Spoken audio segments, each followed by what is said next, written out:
The Andian condor is the largest predatory bird on the planet.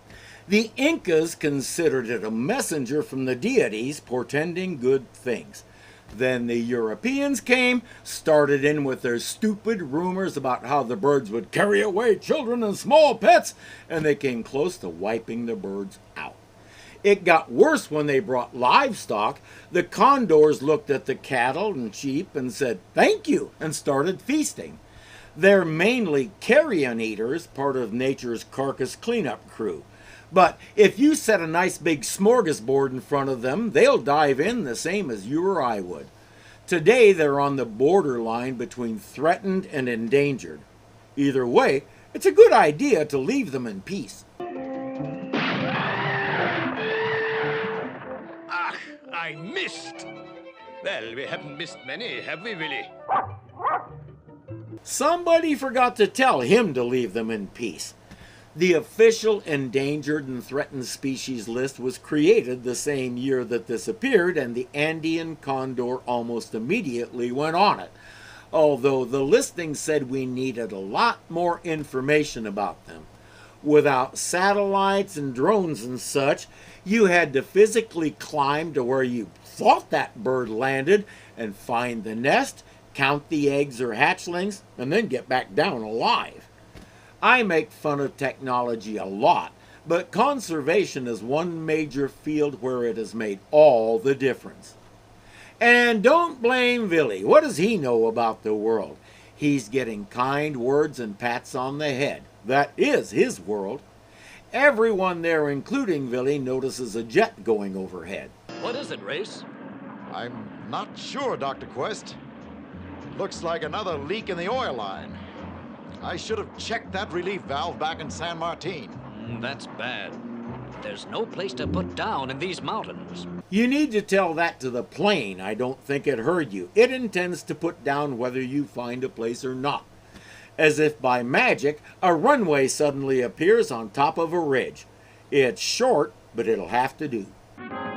Looks like we're about to have company, Julio. Unexpected. And uninvited. And unintended. Don't forget that part. They don't have a choice. He can tell they're having engine trouble.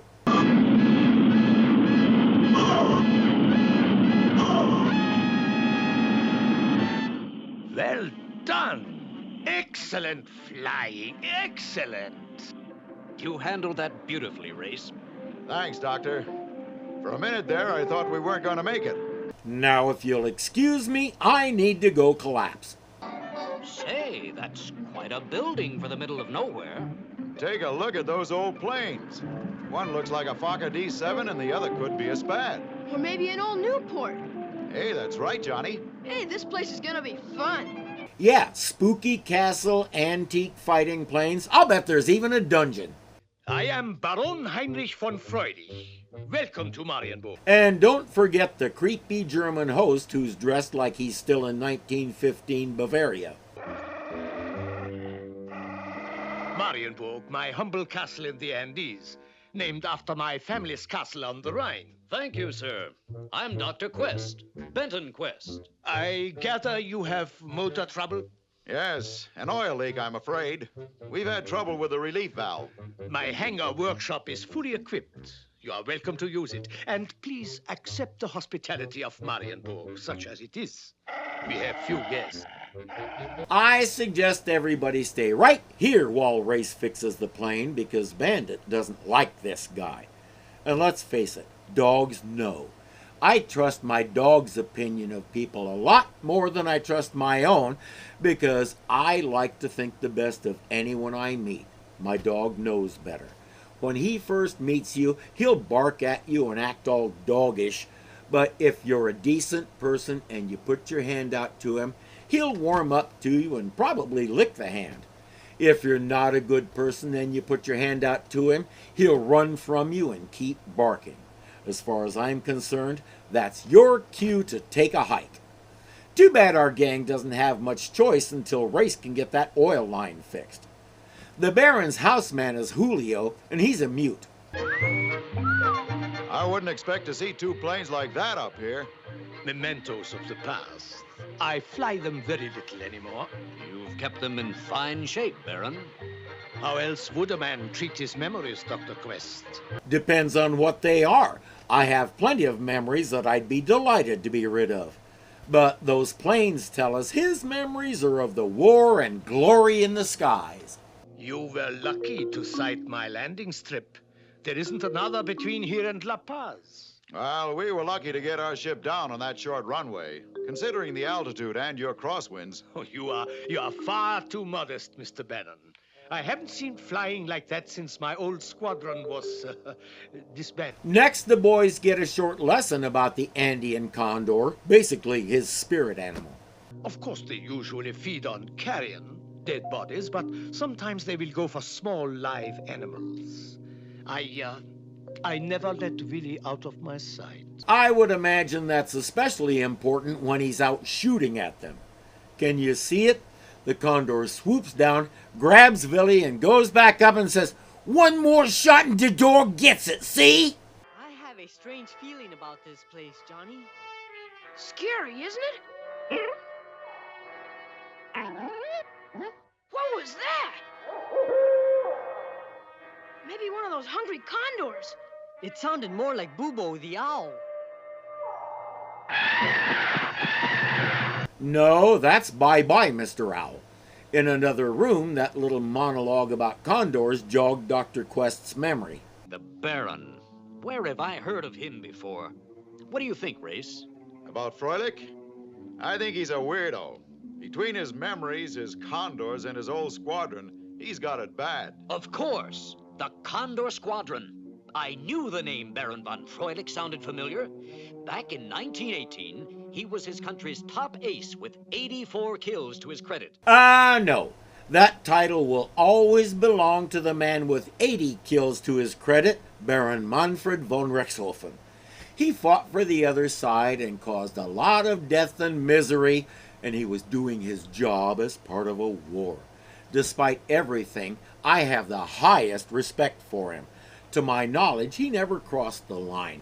He respected so-called rules of combat, didn't strafe civilians, and what he did when a bullet finally tore into his heart from a lucky ground shot boosted my respect by an order of magnitude.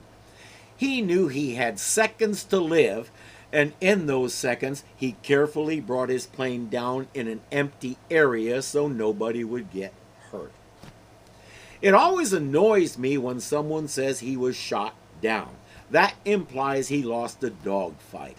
A nameless soldier among a bunch of nameless soldiers shooting up at him happened to become an instrument of fate.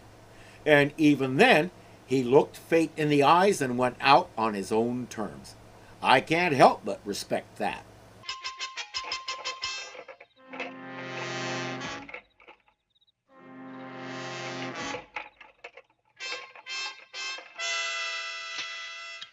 Well, that's that, Willie.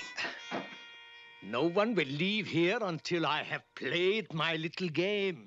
He has 2 planes. He's never gotten over the war because it ended before he reached 100 kills. And Race is a skilled pilot. One. Another one. That one. You're out. There's a long scene with a Condor chasing Willie and Bandit and momentarily picking Bandit up, and I'm not going to show it because I'm not interested in helping to perpetuate the myth. I'm kind of disappointed in the show for doing so. An aim like that must be a little rough on your feathered friend. Only the cardboard ones, Dr. Quest. It is not this easy when the target is alive and moving. I am lucky to get an occasional tail feather. Well, that shouldn't be too hard to do. Ah, Mr. Bannon. Would you care to try your luck? Thanks, Baron. How about that loose tail feather?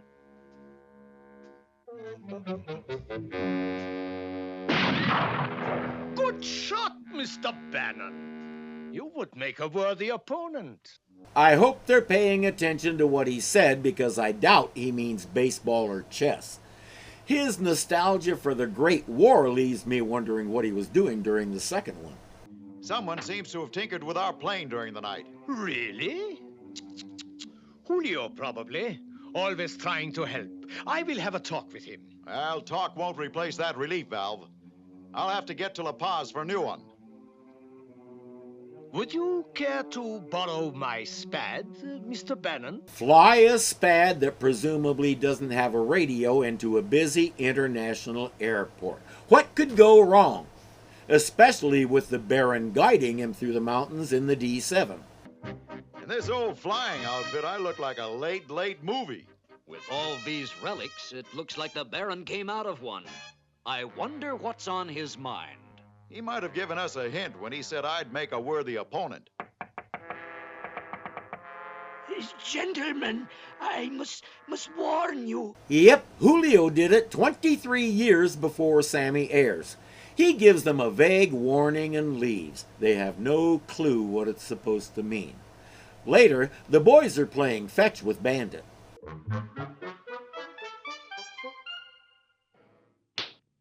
Speak to me, Julio. What did you tell them? What did you tell them?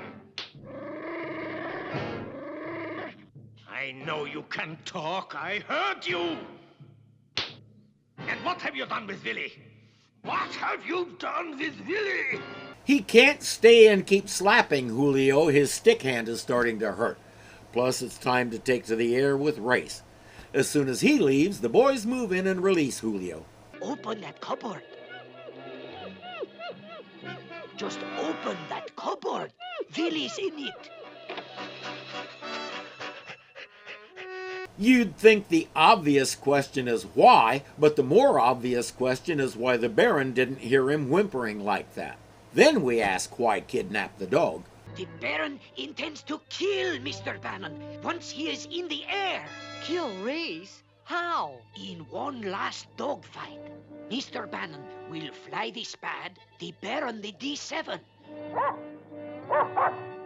But he may not succeed without Willie, his good luck charm. That means Willie has been around since at least 1918. Is he related to the cat in early edition? They're too late to stop the planes from taking off. All they can do is tell Dr. Quest. The Baron's going to shoot Race down in an aerial dogfight. An aerial dogfight? So that's it. But with Race, the Baron may have his hands full. Possibly, except the Baron's guns are loaded. Mr. Bannon's are not. Then it's not a genuine dogfight, is it?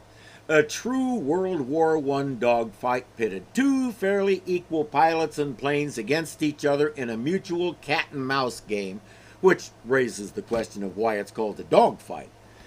This flight and subsequent battle go on for a long time, and it's anything but boring. The show's creator, Doug Wildey, demanded that his animators make everything look as authentic as possible. That meant countless hours of research, studying pictures, trying and discarding various styles. The show didn't get a second season because it wound up being too expensive. That'll be why. But Mr. Wildey was delighted with this episode. He felt it was the most real-looking artwork of all of them. I also give lots of credit to the directors and animators because this whole thing is wonderful to watch. I wish I could show it to you, but copyright stuff. I can do pieces of it.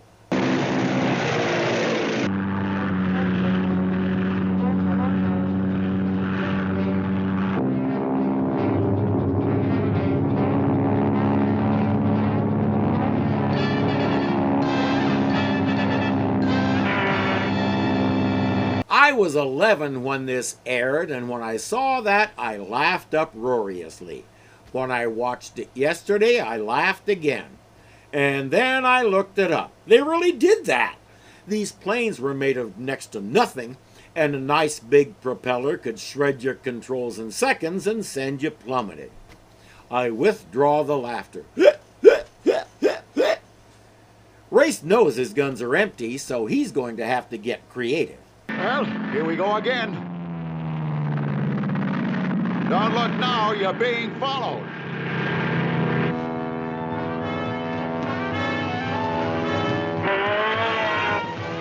Hey, fair's fair. If he can get along on half a tail, so can the Baron. I'm wondering if that there is why the military calls a second lieutenant a shavetail.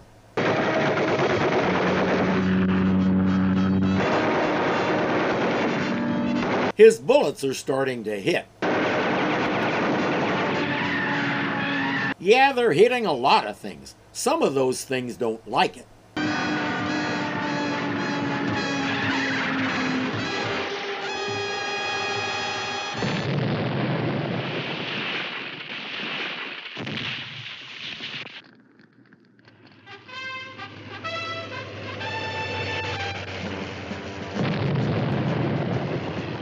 He got his last dogfight and lost to a bird. Should have stuck with the memories, Baron.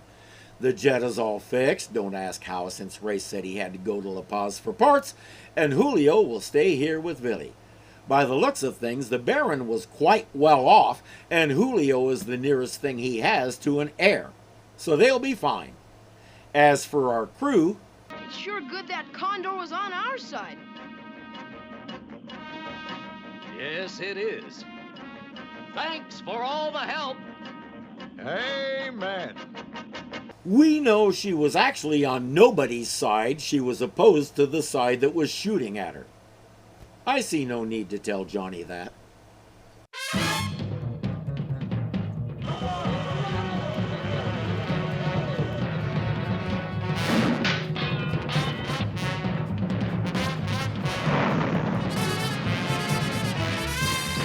Everyone there, including Billy, notices, oh, come on, David! Why do you always blow the last frickin' sentence?